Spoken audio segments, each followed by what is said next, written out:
Oke, selamat datang di presentation One Tech yang ke-92. Di sini gue mau bahas soal yang namanya cara belajar ya, gitu. Macam-macam cara belajar. Oke, ini yang gue kepikiran aja sekarang ya.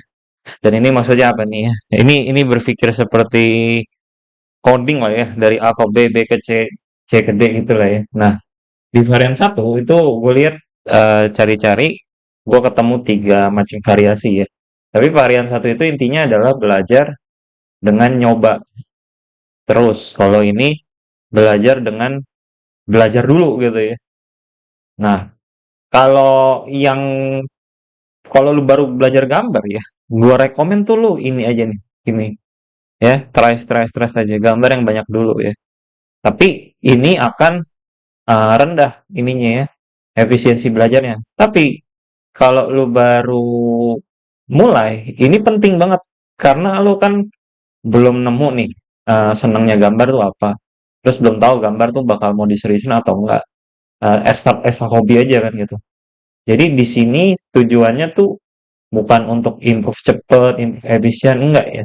Ini tujuannya adalah untuk goalnya tuh bukan untuk improve saja, tapi lebih utamanya tuh happy gitu ya. Happy ngelakuinnya gitu. Jadi gambar, coba terus. Ya kayak gitu.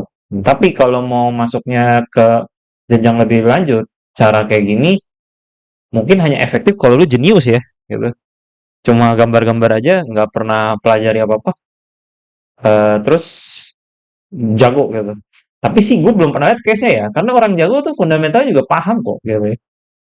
Nah jadi ini sangat bagus kalau lu baru mulai gambar. Habis itu ada juga yang gambar dulu ya. Habis itu evaluasi, gambar lagi, evaluasi lagi, gambar lagi sampai sampai bagus gitu kan. Nah, tapi sayangnya kalau lu belajar sendiri, evaluasi itu rada susah ya gitu. Karena lu pernah ngerasa gak sih kayak kita tahu ada yang salah, kita tahu gambar kita jelek, tapi nggak tahu benerinnya gimana gitu ya, atau salahnya apa gitu, nggak bisa lihat gitu. Jadi ini tantangannya ya kayak gitu. Evaluasinya harus bagus juga. Nah, biasanya ini datang dari komunitas, guru, teman gitu. Tapi itu juga untung-untungan ya, punya gak yang bisa memberikan evaluasi yang reliable gitu. Satu lagi, lu punya mental anti kritik gak ya gitu. Kalau dikritik tuh tersinggung. Nah, ini juga akan menghalangi juga nih untuk di bagian evaluasi ini gitu.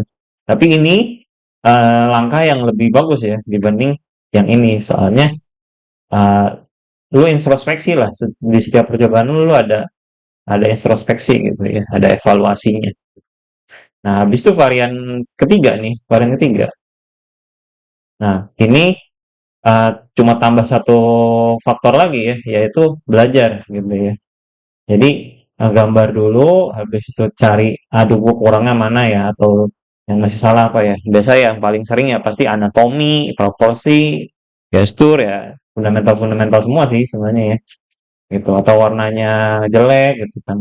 Nah, habis itu beri waktu untuk belajar gitu ya, untuk pelajari fundamentalnya dulu. Jadi nggak gambar dulu gitu, tapi belajar fundamentalnya dulu. Fundamental yang dibutuhkan dari evaluasi kita tadi gitu. Nah, tapi ini durasinya nggak usah panjang-panjang ya. Jadi misalnya yang di point out tuh satu masalah aja. Oh, gue mau benerin anatomi aja. Jadi gue belajar anatomi, terus nanti next percobaan coba lagi.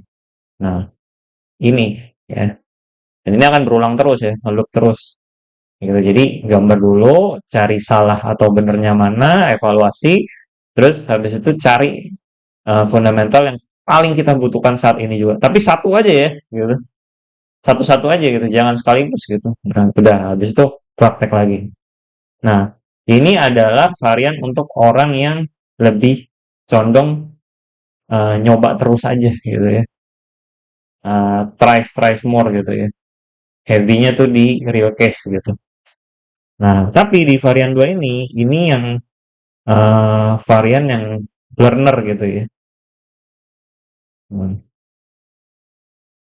Sebenarnya dua-duanya lu bisa kok apa jadi dua-duanya tuh bisa. Ini cuma model-model yang gue temuin aja ya. Nah, kalau di varian 2 ini dari lu belum gambar nih. Lu memetakan dulu gitu. Apa sih? yang kita perlukan untuk dipelajari gitu kan ya. Nah, sebelum mulai karyanya gitu. Jadi mapping ini lo udah tahu tentuin goal, lo udah tentuin artisnya mau ke siapa, udah tahu apa yang harus dipelajari gitu, dan sebanyak apa. Nah, barulah satu-satu material itu dipelajari gitu. Nah, ya, study. Nah, sampai udah cukup, baru percobaan gitu ya, baru real case. Tapi sayangnya kalau kayak gini, biasanya tuh udah belajar lama terus masuk ke real case-nya hancur gitu. Karena kan beda ya, fase dimana kita belajar sama nanti mau bikin karya benerannya tuh ada bikin karya benerannya tuh ada apa ya faktor-faktor X yang random banget lah ya, yang kita nggak sangka-sangka gitu kan ya. Nah kayak gitu. Jadi sebenarnya ini heavy di study fundamentalnya. Nah ini akan bagus banget ya kalau lo mau bener-bener kuasain fundamental, apalagi yang dibutuhkan ya untuk to the next level gitu. Misalnya profesional level gitu ya. Solid lah gitu ya. Nah, habis nyoba, percobaan awal mungkin akan hancur ya gitu. Soalnya ini lu cuma belajar-belajar aja kan. Pas ke real case, anjir ngeblank lagi gitu. Nah, evaluasi, habis itu balik lagi nih. Balik lagi ke sini lagi nih. Nah, tapi ini cara yang efektif banget untuk conscious learningnya ya gitu.